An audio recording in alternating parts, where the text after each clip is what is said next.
Aunque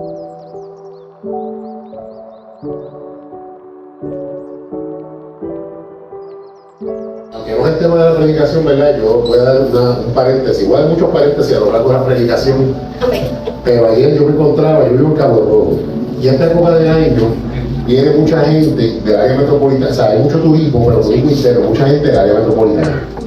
Y yo estoy en una gasolinera y está este muchacho con una música de reggaetón a todo volumen, que obviamente la estaba oyendo él y la estaban oyendo todos los que estaban en la gasolinera.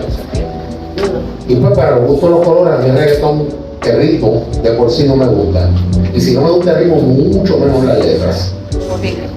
¿Y por qué yo traigo esta colación? Porque muchas veces, ¿verdad? Nosotros, este muchacho no tiene ninguna vergüenza en oír una letra que denigra a la mujer uno y que fomenta la actitud de guapetón de barrio dos. Y me pasa por la mente que a veces nosotros nos ponemos tímidos en llevar el evangelio.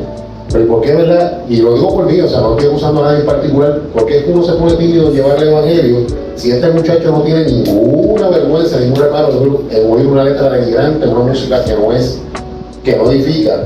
¿Y por qué nosotros nos tenemos que callar? ¿Verdad? Vamos a aprovechar esa libertad, que si nos van a decir fundamentalistas, que si nos van a decir aleluya, retrógrada, yo no digo. Pero, ¿verdad? Si pasan todas estas situaciones y estas personas no se avergüenzan, ¿por qué vamos a hacerlo, verdad? ¿Por qué lo vamos a hacer nosotros? Y esto lo digo comenzando por mí. El título de la predicación le va a sonar un poquito raro, que es un nombre en latín, se llama Pacta Sunt Servanda. Y quiero que me acompañen a la lectura de la palabra, los que puedan ponerse de pie, al libro de Josué, versos 9, 14 al 15. Cuando lo tengan, bueno, se van poniendo de pie o van diciendo amén para entonces yo saber. Josué 9, 14 al 15. Y dice así la palabra del Señor. Y los hombres de Israel tomaron de las provisiones de ellos y no consultaron a Jehová. Yo lo tengo en el papel en Word.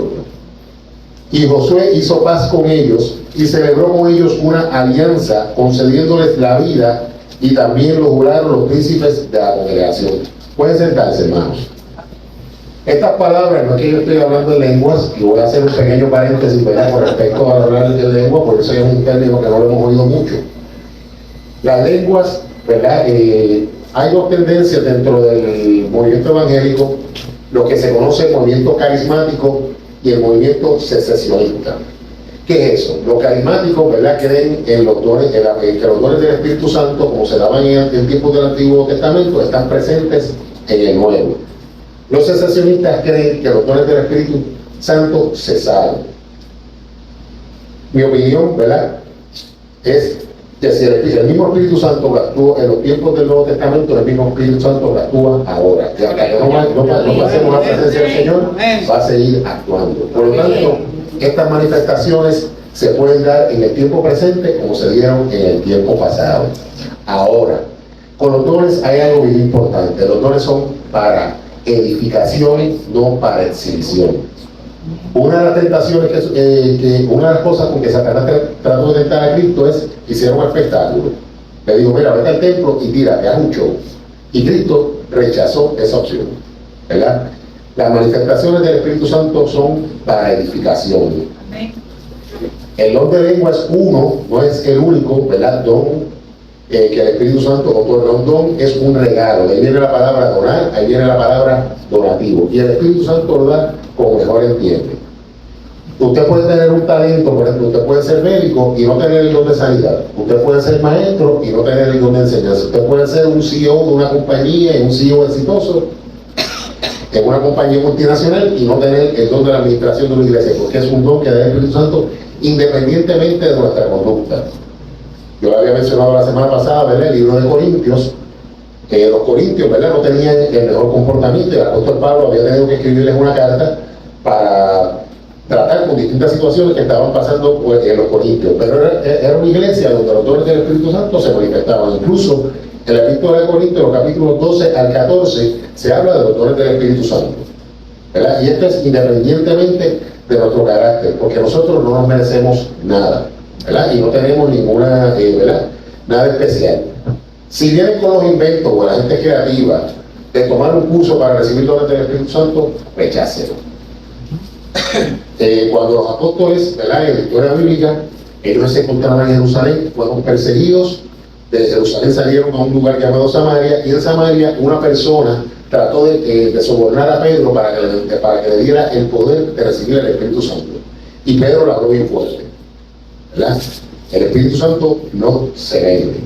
Usted puede tomar, si quieren hablar sobre los dones del Espíritu Santo, sí, pero para usted adquirir los dones del Espíritu Santo es un regalo, ¿verdad? Y no, nada de lo que usted haga va a hacer que el Espíritu Santo se lo dé. ¿Verdad? Esto lo digo porque no es que lo he visto, pero ¿verdad?, en estos tiempos cada vez se ponen más creativos, y no me extraña que estas cosas acontezcan. Vamos a cerrar el paréntesis, vamos a cerrar el corchete, que es un paréntesis cuadrado, ¿verdad? Que un corchete es un paréntesis, usted toma otro paréntesis. Pero vamos a cerrar el paréntesis y vamos ahora con la predicación. Este término, pacta sunt servanda, ¿qué significa? Es un término, es una palabra latina, es un término legal. Así como muchos términos científicos vienen del griego, muchos términos legales vienen del latín.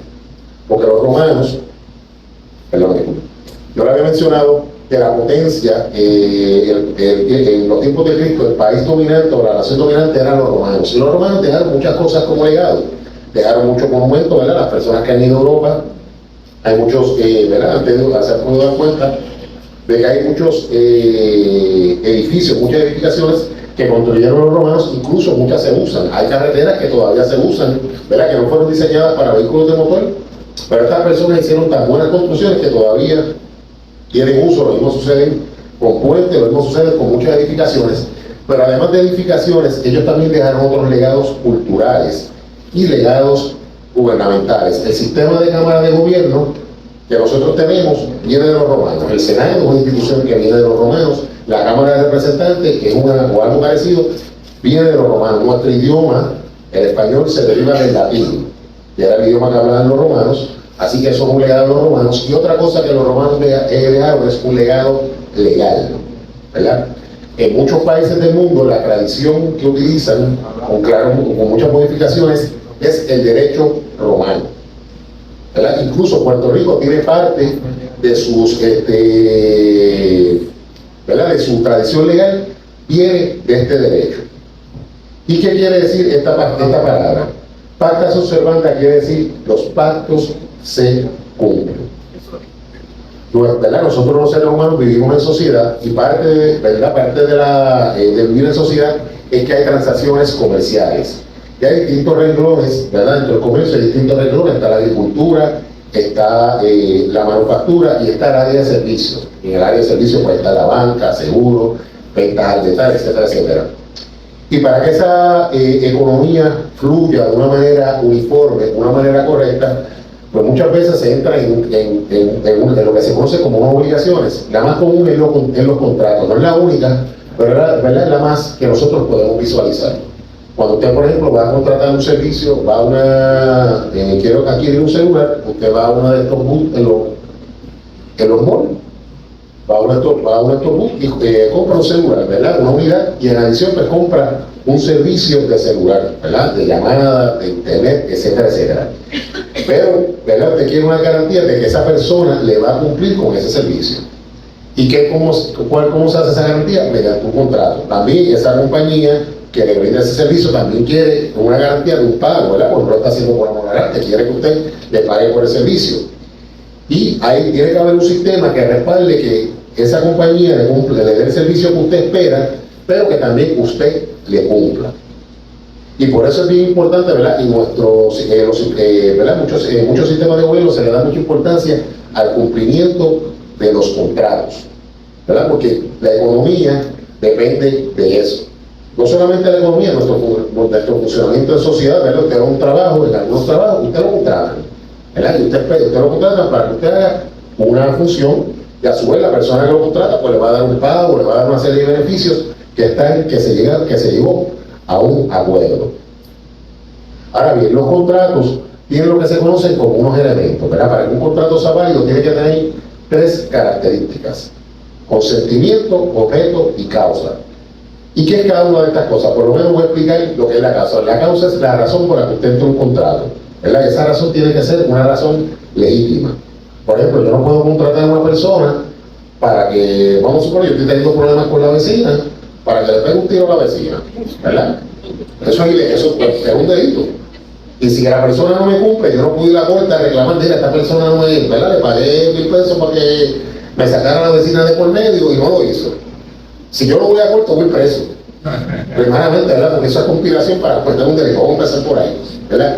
Y en ese caso, ese tipo de contrato sería nulo. Y existente ese contrato no se puede llevar a cabo porque no es una razón correcta para yo entrar en una relación contractual.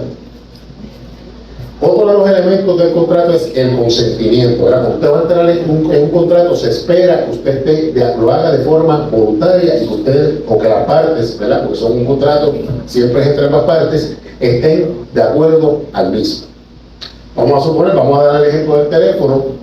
¿Qué pasa? Pero vamos a dar un ejemplo. ¿Qué pasa si yo voy, por ejemplo, por el mall, que están estos muchachos del bus, y viene uno de una compañía del teléfono, me agarra por el pescuezo, me pone una pistola y dice, mira, firma el contrato. Ok, yo lo voy a firmar, pero ese contrato va a ser válido. Ese contrato no va a ser válido porque me obligaron. O sea, yo no firmé ese contrato porque quise. En el término legal, ese contrato sería anulable. A diferencia de un contrato nulo que es inexistente, este contrato, vamos a suponer, después que me obligaron a firmar el contrato, yo me di cuenta que era la mejor oferta que tenía. Y yo, pues, ¿qué hago? Pues mira, está bien, me obligaste a hacerlo, pero yo lo voy a seguir. Lo puedo hacer de una forma directa, decirle, mira, está bien, yo voy a seguir el contrato, puedo seguir pagando, ¿verdad? O siguiendo las condiciones.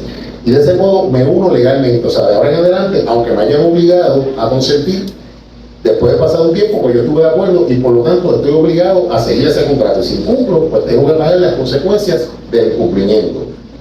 Otra manera que yo puedo entrar en un contrato de forma involuntaria es lo que se conoce como dolo. ¿Qué es dolo? Engaño.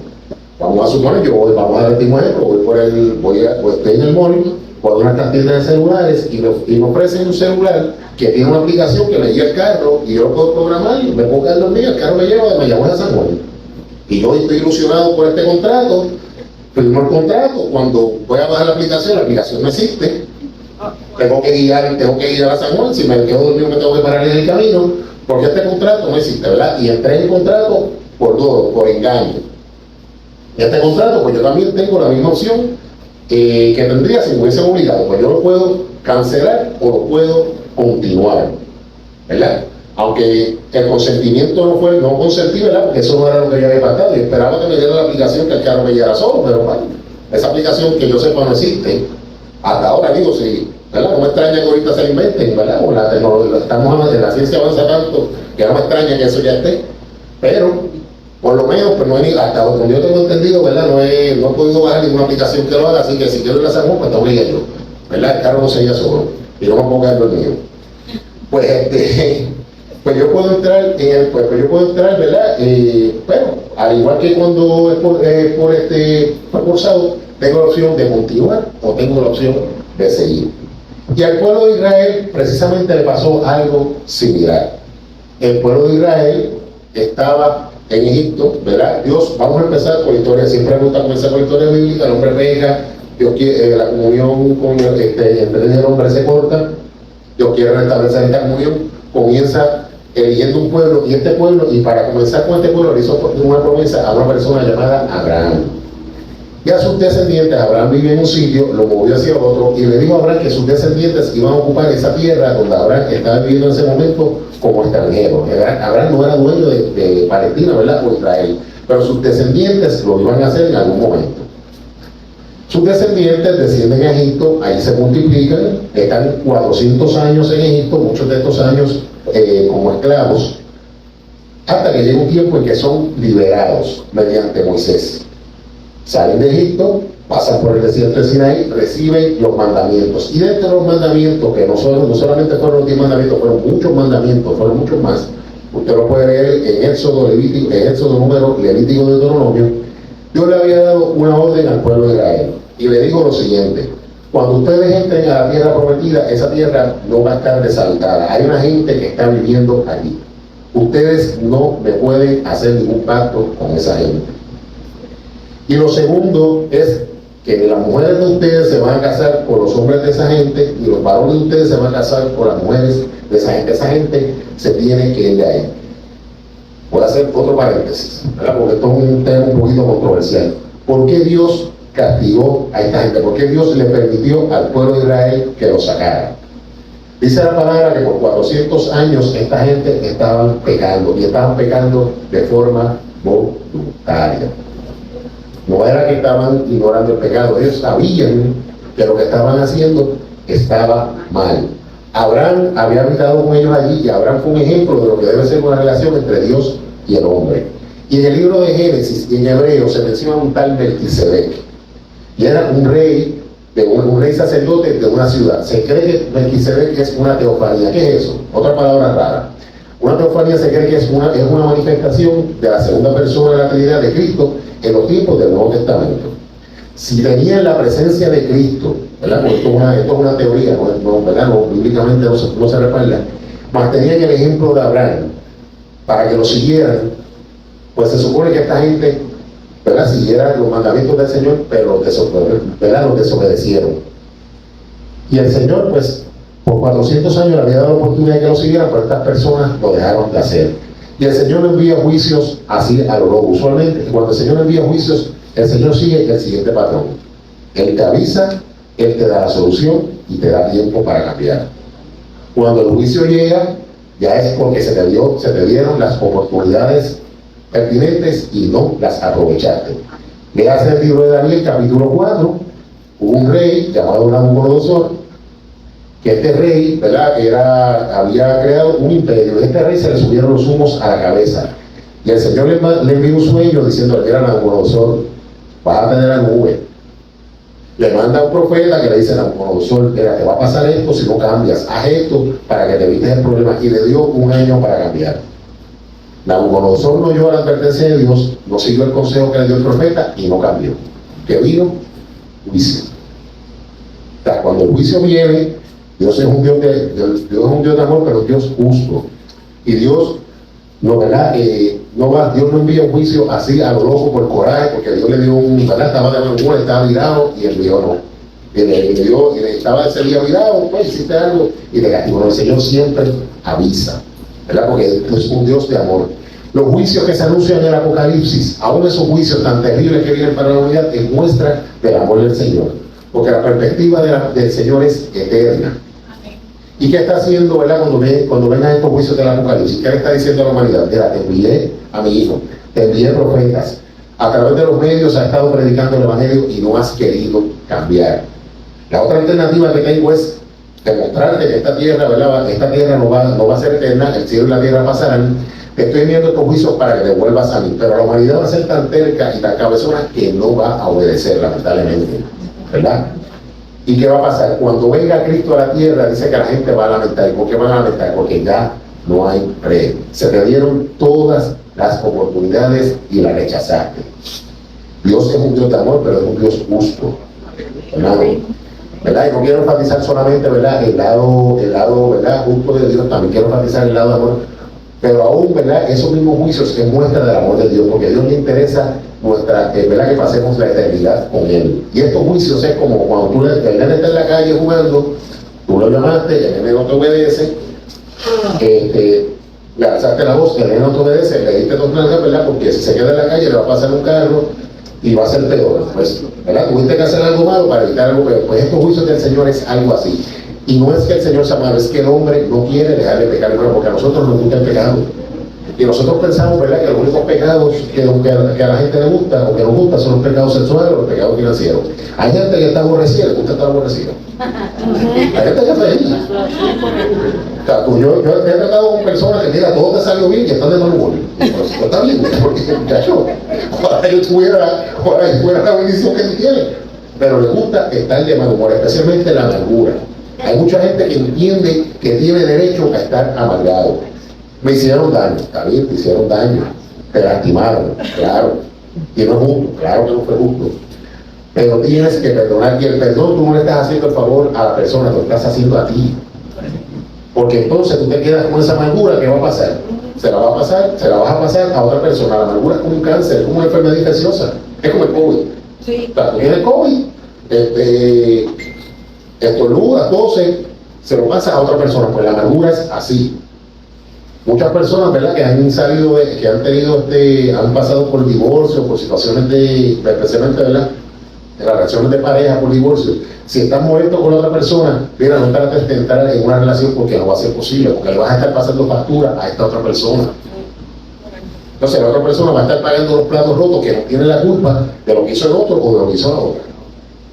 Tienes que perdonar. Una vez oí una anécdota en la cuenta del pastor Remato de una muchacha. Ellos estaban predicando y de momento una muchacha rompe a gritar, ¿verdad? Y entonces pues aparentemente, ¿verdad?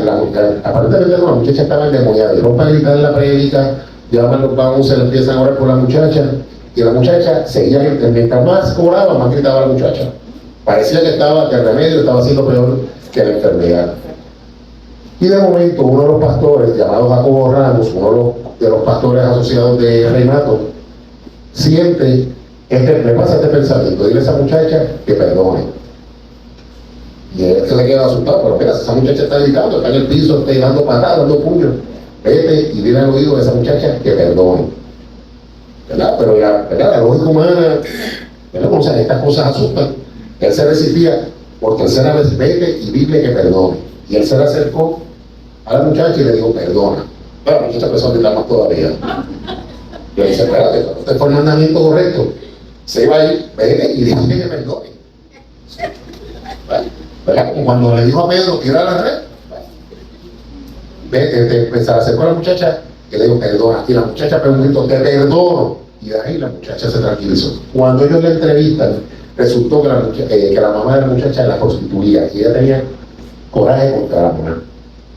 Tiempo después, ellos se la encuentran, ¿verdad? Ellos van a Estados Unidos, se la encuentran a la muchacha ya casada, con hijos, ¿verdad? Y pudo restaurar y la muchacha les agradeció, ¿verdad? Y que ellos, ¿verdad? Le dieran lo de perdonar, porque la muchacha pues estaba atada con esta falta de perdón. Claro, ¿verdad? Lo que hizo la mamá fue terrible. Pero, ¿quién se estaba haciendo el daño por la falta de perdón? Ella, ¿verdad? Y estas cositas pues a veces son, ¿verdad? Es un poquito fuerte, pero tenemos que perdonar. Vamos otra vez, eso es otro paréntesis, vamos otra vez al tema de la predicación. Voy a darle muchos paréntesis hoy. Pues el pueblo de Israel, ¿verdad? Se le había dado esta orden y el pueblo de Israel, ¿verdad? Empieza mediante el liderato de Josué a conquistar la tierra prometida y empiezan a tener éxito porque el Señor estaba con ellos. Estas ciudades tenían muros, el pueblo de Israel no estaba acostumbrado a batallar con ciudades amuralladas. Imagínense el morro, ¿verdad? Si tú tienes cañones, si tú tienes ¿verdad? El armamento para poder traer estas murallas, pues así estaban estas ciudades. Y ¿verdad? La primera ciudad que se barata, que los muros se caen en la ciudad de Jericó, mediante, ¿verdad? Un milagro del Señor.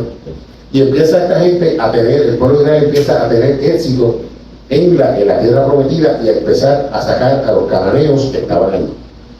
Y una de estas tribus que estaban allí se dieron cuenta que el Señor estaba con los israelitas. Pero también sabían que los israelitas no podían pactar con ellos porque el Señor se los tenía prohibido, o sea, porque lo que había era destrucción. Otra cosa, esta gente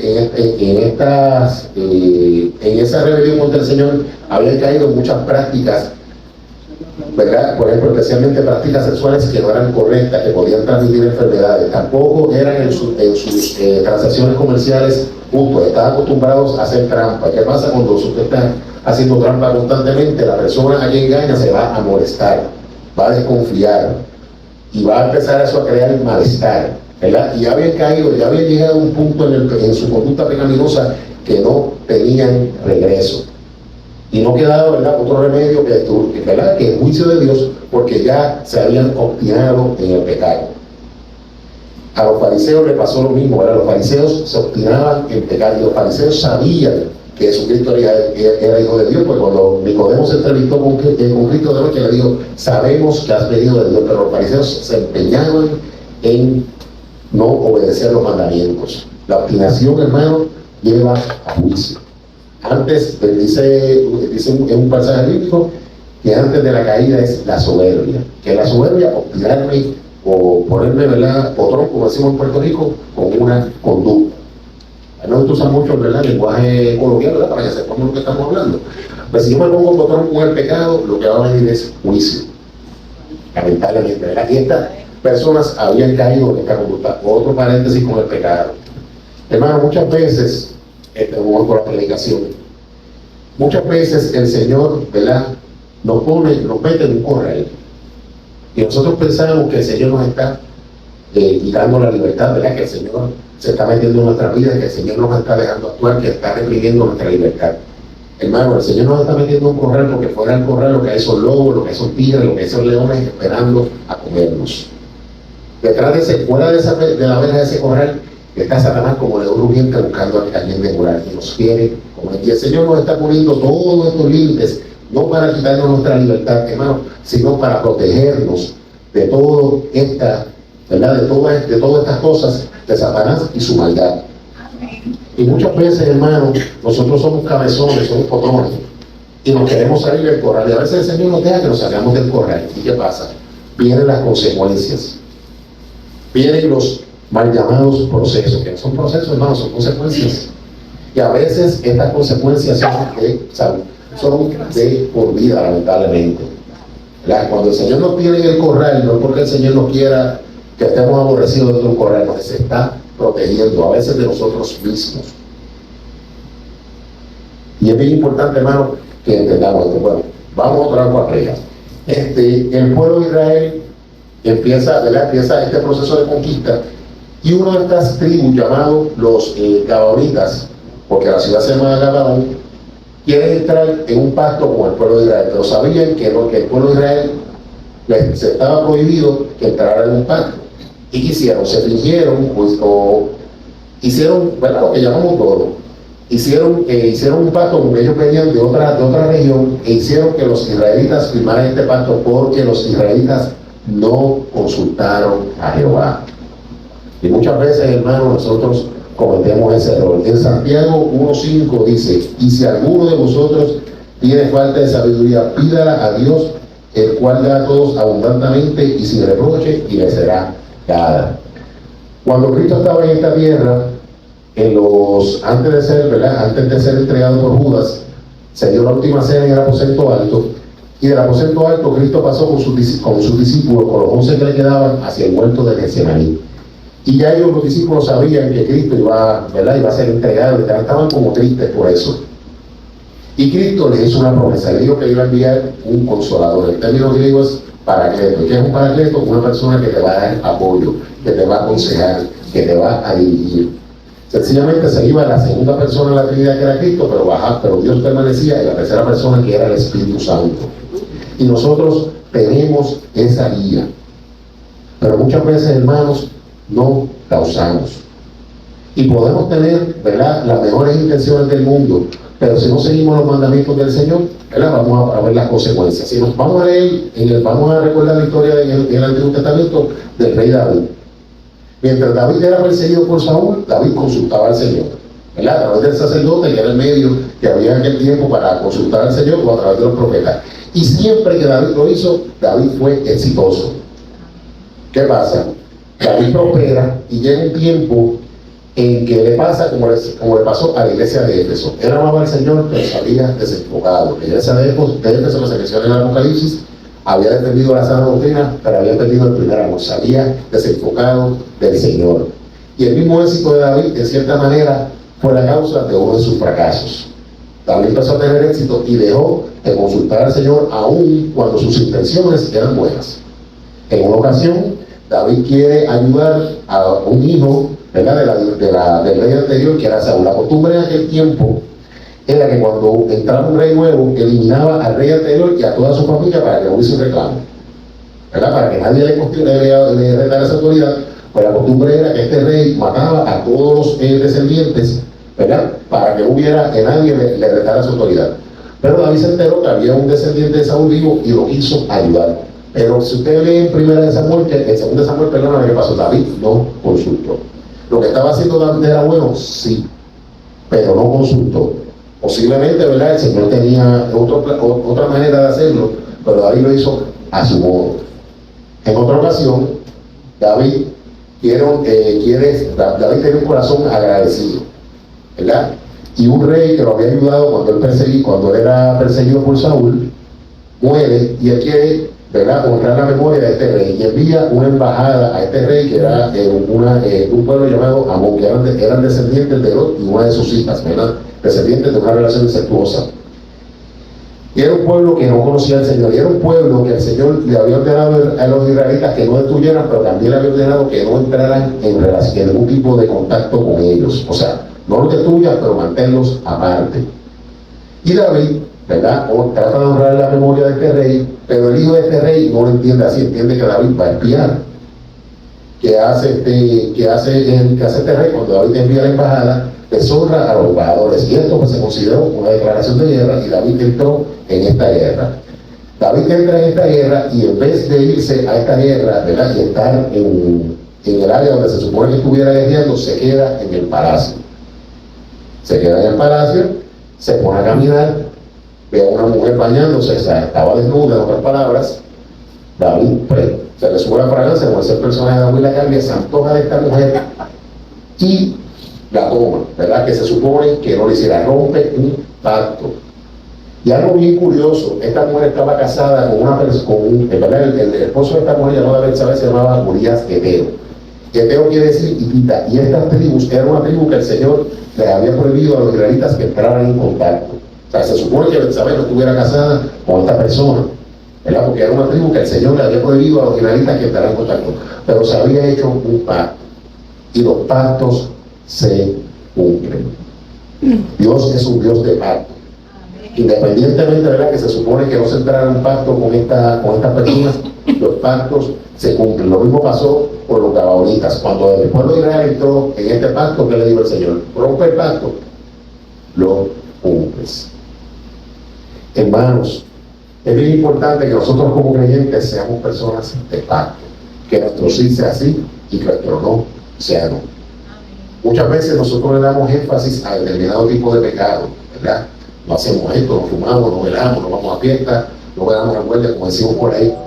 Pero muchas veces fallamos en este tipo de conducta, ¿verdad? En prometer lo que cumplimos. ¿Cuántas veces yo he oído por ahí que una persona quiere hacer un trabajo a alguien y no le cumplió? Y eso que está en la religión.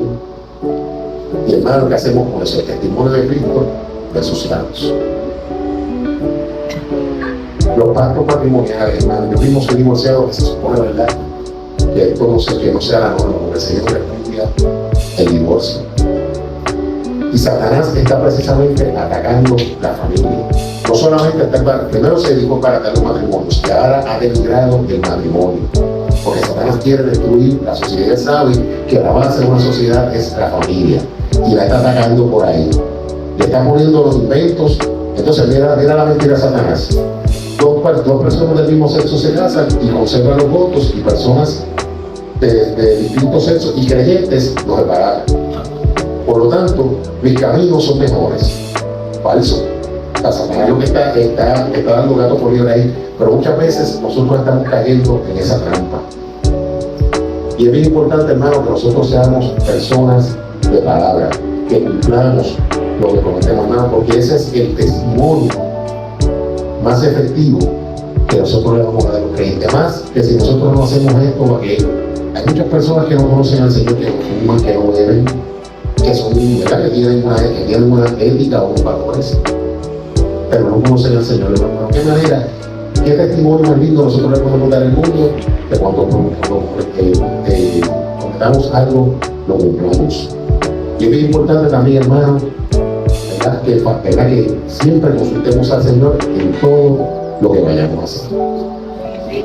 Hermano, lo dejo aquí. Yo me lo pedí.